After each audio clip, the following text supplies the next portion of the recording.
just doesn't have anybody's name on it, so it's hard for me. I think we got everybody but the last guy. Phil Hoskins. It's not, they can't hear us. Coach Shaw said that he felt like some earlier character things may have caused him to drop. And they're going to ask you about J.J. Jansen, what this means for him. And then yesterday you said it was some guys that were drafted that was on the board that had second and third round grades. They're going to ask you any of those guys picked today. They're going to ask you where those guys picked today. So I wouldn't get into that. I just want to make sure you knew that. Yeah, I'll say yes, because Keith Taylor Wright was the third round grade.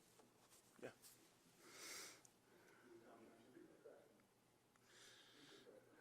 Do we get one or two of them? Because Chuba was above. Yeah, Chuba sure. drafted him. So we got two of them, actually. Yeah, I wouldn't say their names. We Do know. we know anything about Shaq's character that you talk about? Yeah, what is the be Y'all ready to roll? So, Yeah. Y'all ready?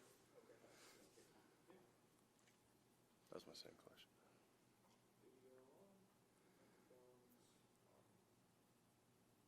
All right, thanks everybody for jumping on. Quickly following the conclusion of our picks, we'll have Coach Rhule and General Manager Scott Fitterer available. Scott, would you like to start with something, or do you want to go straight to questions? Yeah, I just want to say what a great job all of our scouts, all of our coaches, really the entire organization, anyone that walks in the building is associated with the Panthers, really, committed to this and really put forth a lot of effort. Our scouts were all over the country this year, a lot of school calls, a lot of days away from home. In the spring, the coaches the same, coaching the Senior Bowl, all the time they spent on Zooms, calling the players, evaluating. They went above and beyond, and couldn't be happier with all of the work that they've done. I do have to say, I had so much fun sitting there with Coach Rhule this week. I mean, great guy to sit next to, a lot of fun. I really enjoyed the experience, really easy to work with. It's fun when you have a coach that can evaluate. He knows how to recruit, evaluate, and just the leadership. So can't thank him enough. So Thanks, brother. with that, I'm ready to go. All right, we'll go to Steve Reed for the first question. Hey, Matt. It seems one thing that stands out from this whole weekend was maybe, just how strongly that you guys feel about Sam Darnold. I mean, you guys, passed on a quarterback at 8. You picked up his 5th year, contract extension. You traded Teddy. I mean, he seems like, he's your guy. I think we all realize that now. I just wonder if you could speak to that and the quarterback situation in general. Yeah, I mean, we brought Sam here because we believe that he can win for us. When we look at when we look at him over his last 3 years, we see a guy with tons of potential. We see a guy that we think in our situation, in our offense, is gonna do really good things. And we have a lot of faith in P.J. Walker. We have a lot of faith in Will Greer. So we think we have a really healthy quarterback situation, and it should be fun from here. So all I want Sam to do is just take it one day at a time. Everything doesn't have to be for him a referendum on whether he's a great quarterback or not. He just needs to come into the building and work every day. And I believe the quarterback position is really, really important, but I also believe great teams win. And I think Sam is going to be as good as the guys around him, and so we tried to put a lot of really good players around him. So I'm excited to have him. I'm excited for him to be here with us day in and day out, and just kind of ready to get to work with him. Elena Getzenberg and then Scott Fowler. I was just wondering if you could take us through, those trades at the beginning of today. Why did you guys feel comfortable, I guess, moving back to start this today?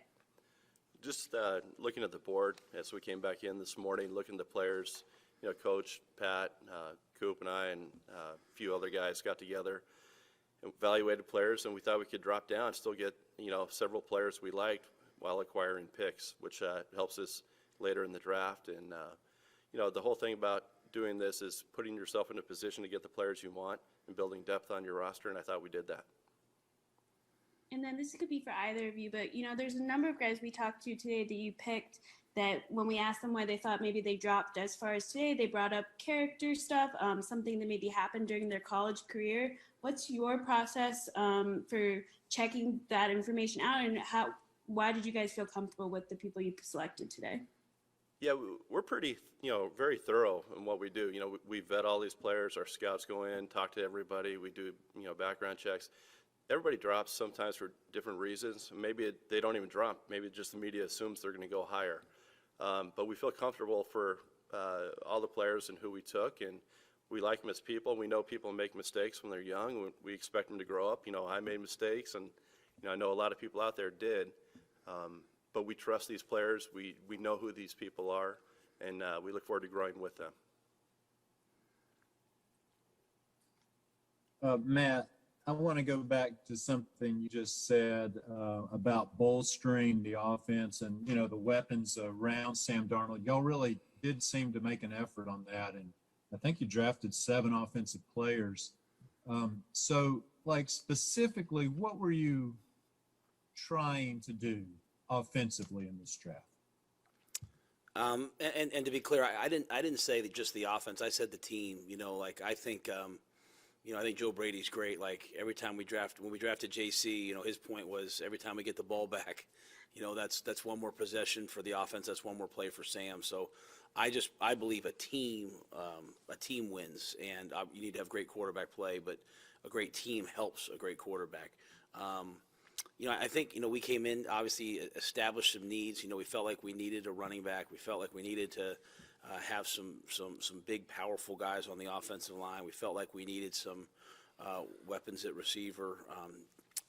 But at the end of the day, we also knew we wanted to go by the board and take the best available players. And so, it's unique. 32 teams all had 32 different boards. I know when you watch it on TV, it's kind of, you're hearing it like as if there's one board, but we all see things a little bit differently. But we just wanted to get as many good players in the building as possible. And, we thought we were going to find a lot of value late. I'll tell you when we made the decision, when Scott made the decision at the start of the day to trade back, we traded back and ended up drafting Chuba. We would have picked Chuba at 109. But luckily for us, it was a gamble that he took, and it got back there, and we were able to get him and acquire picks. So we just want to get as many good players here as possible at all positions, and then we just believe that, you get a bunch of good players here eventually. The team, the team figures out how to win together. Thanks. Gamble we took. Joe, and then David. Along those lines, Scott, there were a couple of your moves back this weekend followed. One of them came right after Cosme went off the board, and then this morning, Michael Carter. Were those moves precipitated at all by the guys who went off the board just before you traded? No, we didn't get in a position where we lost our guy right in front of us. It's just part of the process. And, I've been there when this happened before. It's been kind of a gut punch, but that didn't happen today. And then it's not often, teams draft a long snapper. And he talked to Fletcher, and he said he was on the phone with another team when you guys called working out an undrafted deal. Where do you stand with him and JJ's replacement?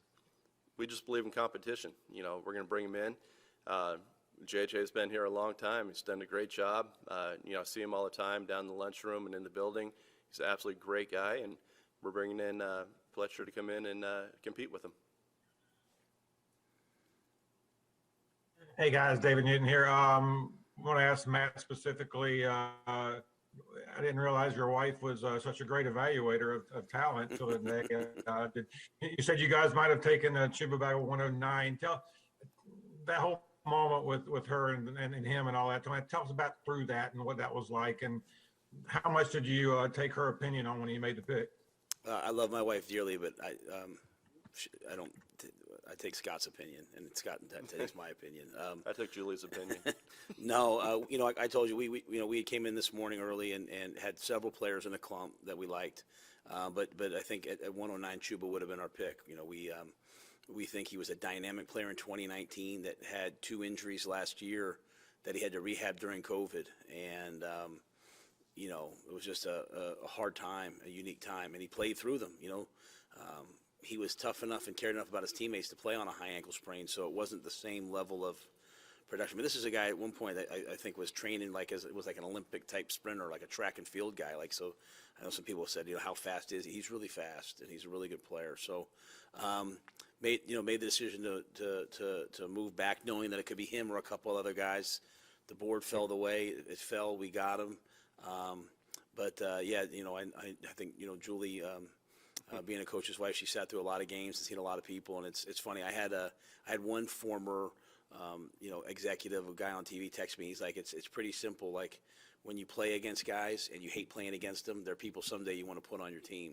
And that wasn't from my experience against him. That was from the tape and all the stuff we did on Chuba. But we think what he can be is really special moving forward. I'm going to ask you, is there one pick that you got that you maybe were surprised that you didn't think you were able to get this? I say, I don't know, surprised. I think we were pleased with a lot of the picks where we got good value guys. So I don't think there's one that just like jumps out, but I think we're really happy with where we got the guys. I think one of the things that's interesting, David, is we spent the time as a staff, and when I say a staff, not as a coaching staff, as an organization, like Lindo O'Hora, Morgan Fleming, our digital team, our equipment, and we all went down to Mobile and worked. And really, people during COVID, people put themselves out there. And if you look at our picks, Keith Taylor was at the Senior Bowl. Deontay Brown was on our team at the Senior Bowl. Shai Smith was at the Senior Bowl. Thomas Fletcher was at the Senior Bowl. We had a chance to really get to know these guys and be around them and see them interact. And so I think that's just a credit to the entire organization and all the people whose names you don't hear. We all work for one goal, and I think it helped us. All right, guys, for timing, let's go ahead and knock out these final three. Vincent Richardson, Antonio Ramos, and Josh Klein.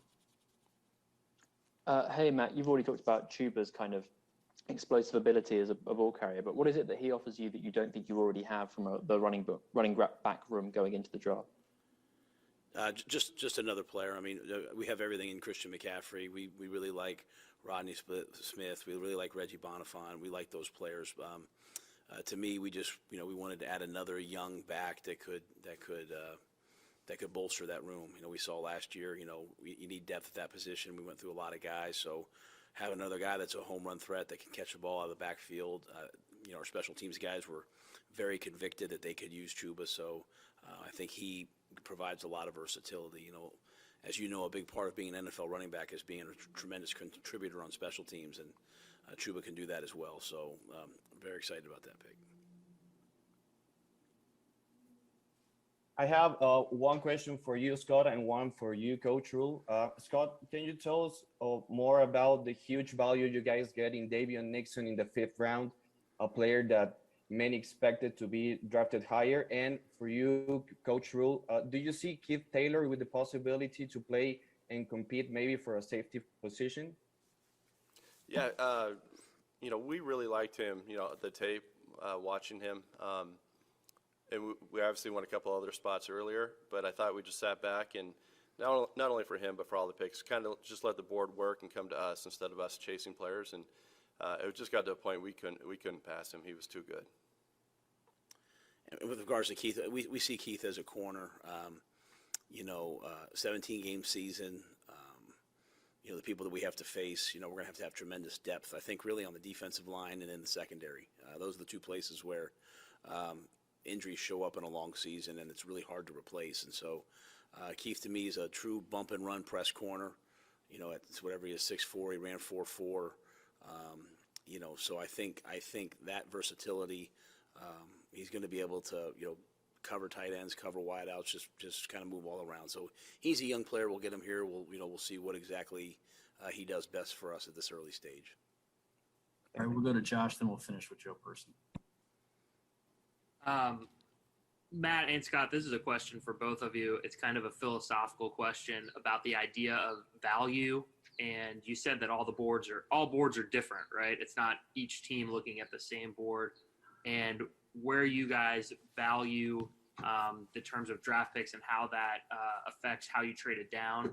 and then in terms of how you value different positions and different players in the draft. Well, I'd say from us, from the scouting standpoint, we scout the player just, as the person, as the athlete, and we grade them overall. And then we get the coaches involved, and they tell us the fit. And that's what drives the value on our board, how we place them based on the roles they would play, year 1, year 2, year 3. Do we see him as a rotation player? Do we see him as a starter? Do we see him as a depth level? So that's what really drives us. So it's a process that's, a year long, and coaches and scouts are involved, and that's how we figure out the value. Sorry, go. Sorry. Yeah, I would just agree with what Scott said. I think when you take a guy, in the top 10, you're hoping to get a impact starter. As you go further down the draft, those things change. I think the thing that's different is, as we look at each player, we have a medical grade on them that's, that no one else sees. So there's some guys that are, really good players, but they might slide, or you might not take them because of their medical grade, just because of injuries and the potential for future things to happen. We have intelligence testing, we have height, weight, speed, we have all these things. So not everything's always out there, and people value different things differently. So I think the biggest thing is really what role they play in your organization. So if that's the value. If they're going to come in and compete to start, if they're going to come in and be a rotational player, a sub-starter, if they're going to be a special teams player, those are the things that we try to communicate back and forth, and from there you establish, hey, this is what the value is. But there's a concept sometimes out there of value of, well, you could have gotten this guy later, you could have gotten him here. It really comes down to, if you think a guy's a starter and you draft him to be a starter and he is a starter, then you got the right value. And I think that's why Scott was so disciplined about letting the board fall to us. We think this guy's here. Let's not chase him. Let's get him where we think we should get him. Matt, you had said about entering the weekend, you both of you guys wanted to get more picks. Why was that so important, Matt, kind of based on last year's experience? Anything specifically from that experience? No, last year's experience was great. I thought our draft last year was great. I just think, historically, some teams get a lot more picks. I think we're average. I think the Panthers have averaged 6 point some over the last however many years.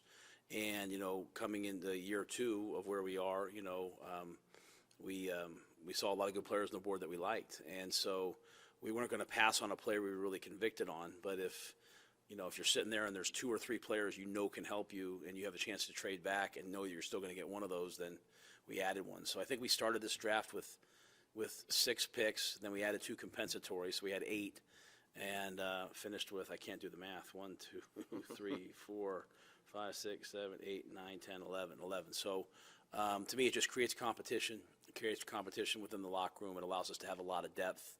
And and we still got guys that we truly, truly believe in. Great. Thank you guys so much.